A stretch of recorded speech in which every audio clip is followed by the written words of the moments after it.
Nakapagpausok na tayo mga kabakyard. Nandito tayo sa kubo ko mga kabakyard. Ayan, ito yung bahay ko.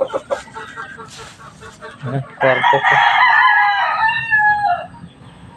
Ayan yung sapin ko sa pagtulog paggabi. Ayan.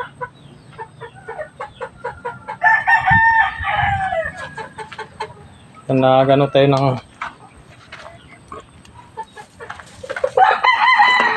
apoy para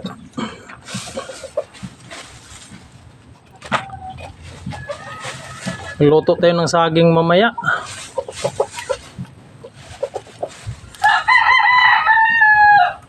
Ayan, luto tayo ng saging ba. Ayos na yan. Kakain mo lang ng ano, hapunan. Ayan.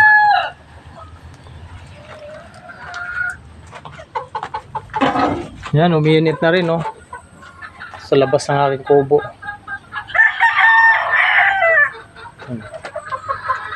Umiinit na rin ang panahon.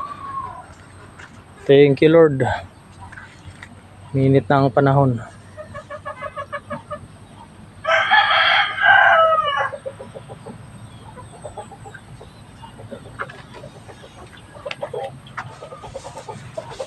Kaya lang may ambon-ambon pa rin, eh.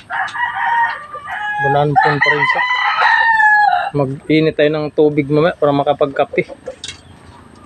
Ayan ang ating kubo. O, tagpi-tagpi lang siya pero masarap matulog dito.